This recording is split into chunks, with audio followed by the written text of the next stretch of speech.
With my council members, we have Tom Kopere, Irene Otto, Teresia Wavinya, Steve Bogwa.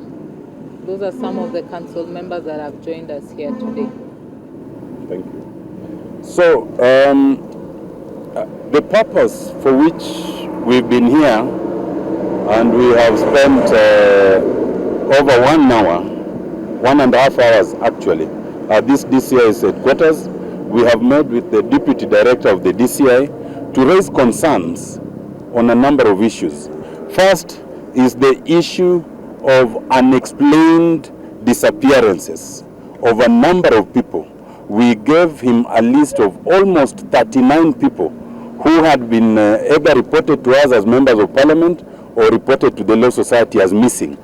And many of them were held incommunicado. The reports suggest that they were all abducted in different places, some in police stations, some in the streets, and in most of those cases, they were abducted by persons who did not identify themselves, persons who then blindfolded them, and persons who took them to different places which could not be explained. We were here to raise our concerns about the inhuman treatment, the torture and inhuman treatment that many of them have suffered. And we will explain that shortly. In many of those cases, we are told they were blindfolded, they were taken places they don't know, and ultimately, they were released in places that they did not know, some actually naked, and we'll come to the specific cases.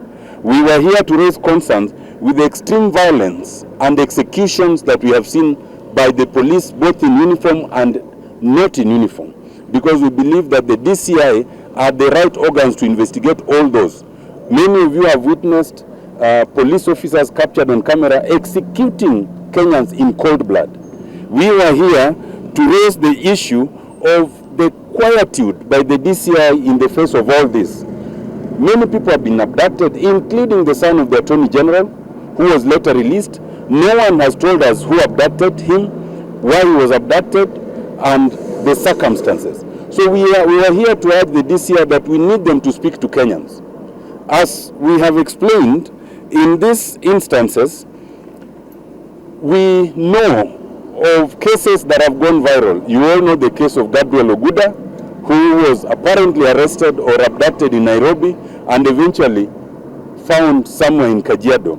You all know the case of Ernest Nyerere, who is actually here, the PA to Madam President Faith Odhiambo, who was actually abducted from his house at dawn by people with guns, for reasons that cannot be explained up to now. We know the case, and it will be explained shortly, of Wangila Wabomba, who is the PA to Honorable Wanami, who has been missing for the last 4 days, and who only last night was apparently found somewhere in Ruiru, was dumped somewhere in Ruiru, and Wamboka will explain that.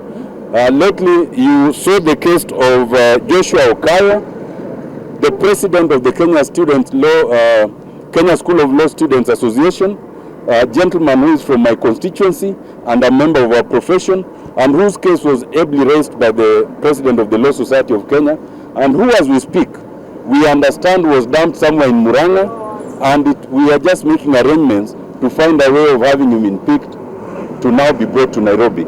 As we speak, we know of at least 10 cases of persons who are still missing. Cases who may not be so prominent, but whose families are suffering. We have left the following names of persons who are missing with the DCI. The one is Kevin Monari, Zadok Nyangari, Hilary Avugwe, Brian Nzavi, Ian Kweba, Dennis Kimani, Wambui Kinywa, Eric Kirima, Kelvin Kiruti, and James Kinywa. We know and we suspect that might be other cases that are yet to be reported. We urge those who know of families that are missing, please give the names to the Law Society of Kenya, or please give the names to your local member of parliament, so that we consolidate this list. And if we receive more names, we will submit them to the DCI.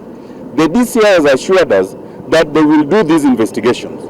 They have assured us that even where the police might be involved, they will unearth and they will bring it to the fore. They have assured us that they will follow up these questions of the missing persons, because the DCI is also a police station. So essentially we have formally reported these persons as missing, and they've also assured us that they'll issue a communication about our meeting. Let me invite the president of the Law Society to speak to you. And